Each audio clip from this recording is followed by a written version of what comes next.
Bismillahirrahmanirrahim. Assalamualaikum warahmatullahi wabarakatuh dan salam sejahtera. Saya Muhammad Firdaus bin Nurdin, pelajar sarjana falsafah, antropologi dan sosiologi daripada Universiti Kebangsaan Malaysia. Pada hari ini saya akan membentangkan kajian saya yang bertajuk Perbicaraan mengikut Undang-Undang Adat dalam Perkahwinan Komuniti Orang Asli Semai di Pos Bersih Perak. Untuk makluman, kajian ini telah diselia bersama oleh Dr. Ghani Sahman dan juga Dr. Nur Hafizah Yusof.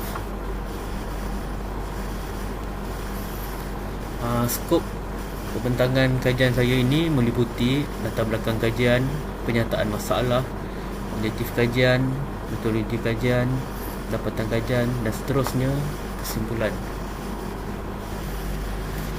Latar belakang kajian, menurut Edo 2004, adat resam merupakan peraturan sosial yang agak rasmi dalam sesuatu masyarakat.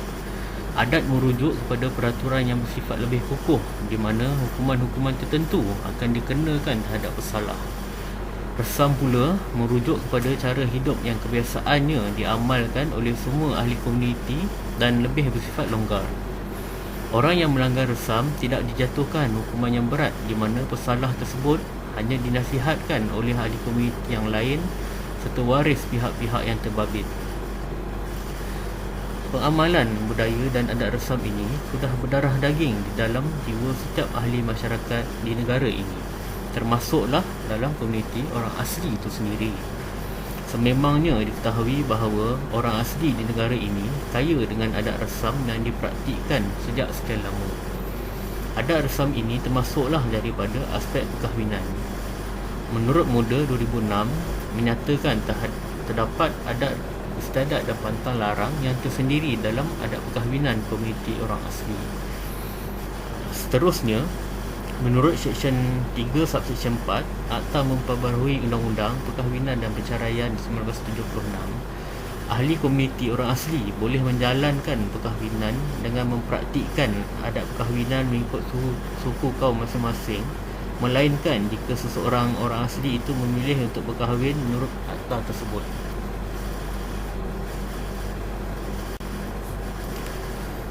Penyataan masalah, menurut Kamarudin 2005, kehidupan dalam sesebuah komuniti itu dijaga melalui pengurusan yang dijalankan oleh anggota majlis adat yang digetai oleh penghulu serta orang-orang tua. Majlis adat ini berfungsi sebagai mahkamah di mana penghulu menjadi hakim manakala orang-orang tua pula menjadi juri. Pihak yang bersalah akan dikenakan hukuman berbentuk penggantian barang-barang ataupun wang ringgit dengan nilai maksimum sebanyak RM300. Namun begitu, amaun tersebut dilihat agak kecil pada masa kini dan memungkinkan seseorang itu tidak gentar untuk melakukan kesalahan melanggar undang-undang adat antaran hukuman yang bakal dikenakan itu terlalu rendah. Tambahan pula, melalui kajian yang dijalankan oleh Conway pada tahun 2008 mendapati terdapat kritikan yang menganggap undang-undang adat ini bersifat kaku, tidak fleksibel, bahkan kuno. Kritikan ini turut mempersoalkan mengenai kesahihan undang-undang orang asli dalam masyarakat moden. Oleh yang demikian, adalah menjadi suatu kepentingan untuk meneliti dan memahami isu berhubung perbicaraan undang-undang mengikut adat perkahwinan yang masih diamalkan oleh penduduk kampung tersebut selain keperluan membuat kajian yang terkini.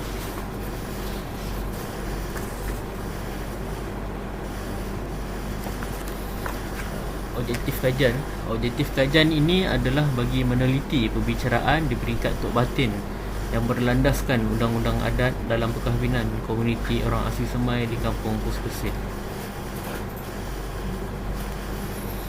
Metodologi kajian, pengkaji akan menggunakan kaedah kualitatif melalui pendekatan etnografi. Menurut pattern 1990, kaedah kualitatif kebiasaannya akan menghasilkan banyak maklumat dan informasi terperinci dan memperdalam pemahaman terhadap suatu kes atau situasi.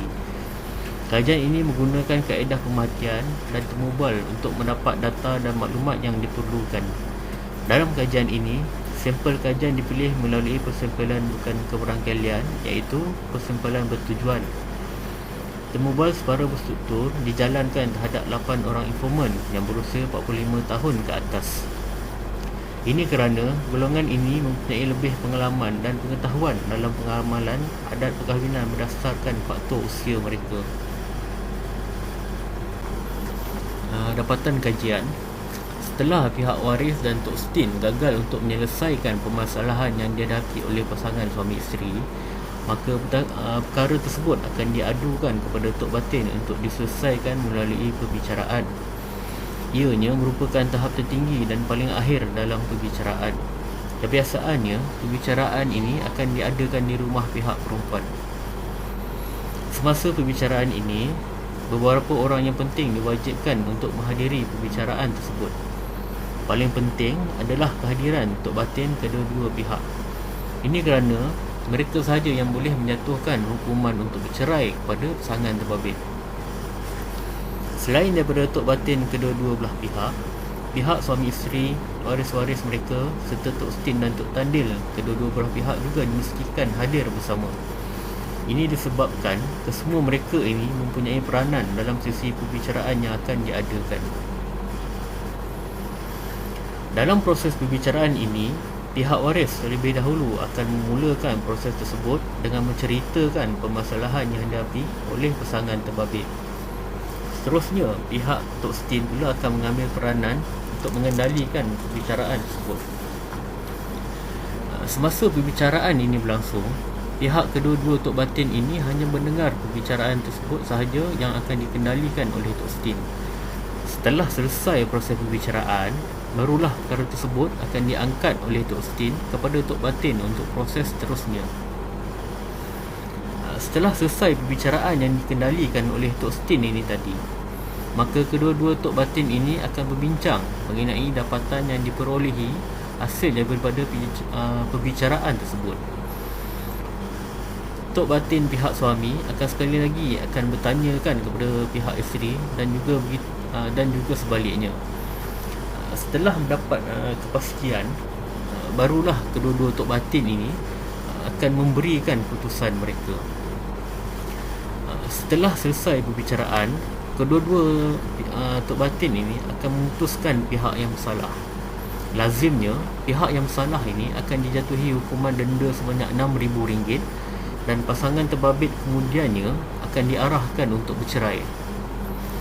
Setelah arahan perceraian sebagaimana yang diperintahkan oleh Tok Batin, pasangan tersebut perlu mendaftarkan perceraian mereka di Pejabat Pendaftaran Negara sebagai proses dokumentasi dan memudahkan urusan pasangan tersebut di masa akan datang. Walau bagaimanapun, undang-undang adat dalam perkahwinan yang diaplikasikan dalam kehidupan berumah tangga pasangan suami isteri komuniti Semai di Persih ini telah menjadikan rumah tangga mereka dalam keadaan yang harmoni. Sungguh pun terdapat perselisihan faham yang kecil yang tercetus, namun ianya tidak melarat sehingga menyebabkan berlakunya perceraian di kalangan mereka. Ianya dikaitkan dengan kepatuhan mereka terhadap undang-undang adat selain nasihat-nasihat yang diberikan semasa adat berhukum dijalankan.